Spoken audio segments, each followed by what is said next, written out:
Hey everyone, I wanted to make another video updating my current situation because a lot has changed. I got new news, things like that. So first, I'm going to start off by updating the period situation. Well, first I have a story. So I went to the emergency room on Monday because my cramps were so bad that I was crying, I was throwing up, I could barely walk. I wasn't talking. I physically could not handle the pain. It was so intense, which isn't unusual for me when I have my period, but because it had been 8 months without anything, my hormones were all kinds of whack, and it was even worse. It was really heavy. I was like losing blood. It was like, honestly, basically like hemorrhaging. I was a shit show. So I went to the emergency room, which I really did not want to do because I had to wear a bracelet that had my birth name on it and it said female, and I really was not having it. But I needed pain medication because I couldn't function at all. Um, so I went to the emergency room, right? And it was like irritating. I was with my grandmother. I really should have brought my partner with me because I was with them earlier in the day, and they also helped convince me to go because I really needed to go. But I didn't want to hold them up the whole day. But anyway, I went and they wouldn't like give me water. I was like a fucking mess. I was really mean and like angry. I am never like a dick to people at like restaurants or hospitals or whatever. Like if you're like working, like I'm usually really nice to you, but I couldn't do it. All I wanted was some fucking water and pain medicine, and I was so over it. And so they wouldn't give me that.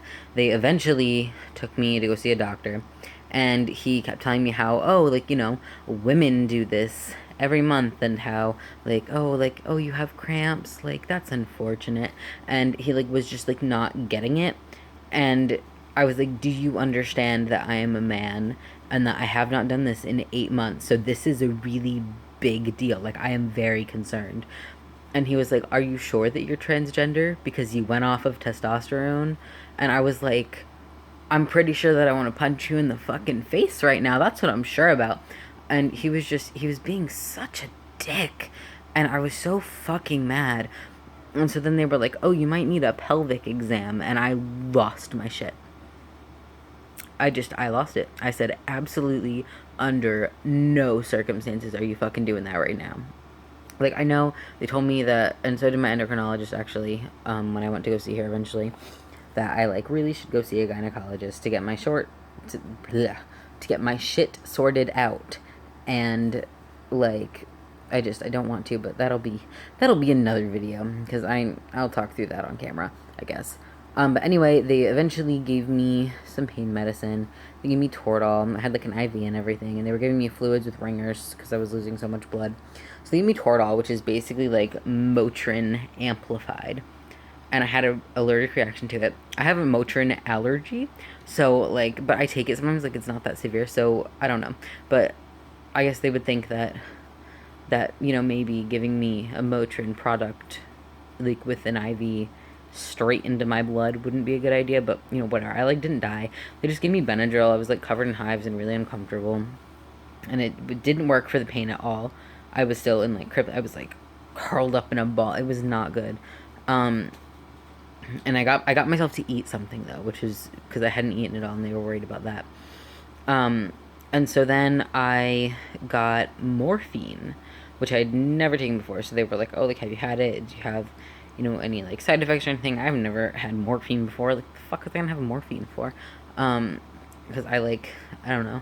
And so they did that, and that really helped with the pain. Like they only gave me like one dose of it. It wasn't a lot, but I also got covered in hives again. So I had an allergic reaction to that too. But this time my like lips got numb, my tongue swelled up a little bit. I was so fucking over it, honestly. I was like, if you give me epinephrine right now, I'm gonna actually kill you. So they kind of just like let me chill for a little bit, and they were like, okay, you can go home. You're like still breathing, and you're fine. And so they sent me home with like prescription strength ibuprofen, which is what I had prescribed to me before, like when I was getting them before the 8 months that I didn't get them. Um, but I didn't have any of them left because I didn't have any refills because I didn't need them. So I've been taking that every 6 hours around the clock. Because it's Friday now, and I'm still bleeding to death. So yeah, that was my ER story.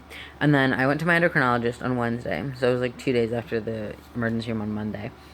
And she basically said that if this happens again, I really need to call her as soon as possible. She'll like bring me needles and syringes if she has to.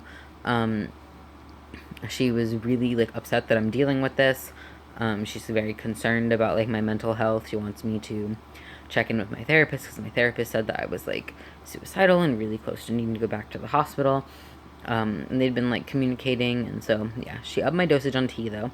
So now I have to inject 75 cc's instead of my normal 50. I'm gonna do that today. She wants me to stay like on my like every other Friday schedule, just so I can like keep some consistency. But she said that after this injection today, I should not get another period, ever, like ever again. If I mean, obviously unless I go off of it. It may happen next month if I'm very unlucky, but she doesn't think so because the dosage of tea is so high. And then she's gonna up me to 100 cc's, which is like a full milliliter.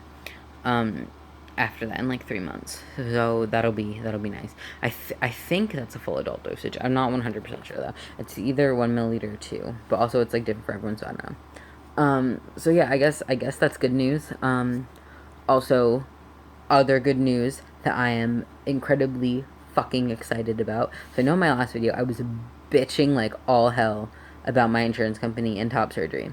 Well, on Wednesday, after I saw my endocrinologist and got my shit together, in the car on the way home, I get a call. It says like Hartford, Connecticut, and I was like, oh shit. And so I opened the phone. Wow.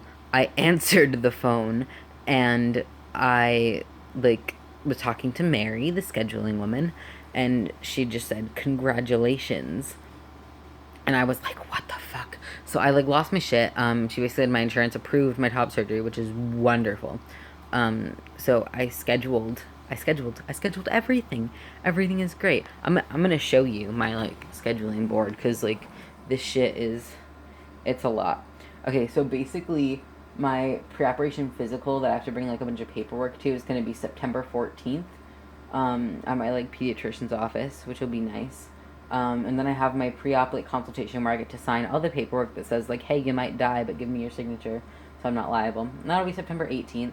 And then my surgery itself is October 3rd, and October 2nd they're gonna call me and let me know like when I need to come in, what I need to bring, and I'll be staying overnight for that. And then my post-op appointment is October 11th, like a week after. So I have 53 days until surgery, which is really exciting because I didn't think that I was going to actually have surgery before December. So now it is like the beginning of October, which is fucking wild. like it's like a month and a half from now. I'm very excited though. So I'll keep you guys updated on that and what happens with the situation. So yeah, I think that's it for this video. I know that was a lot of information, and it's very different than my last video where I basically just wanted to die.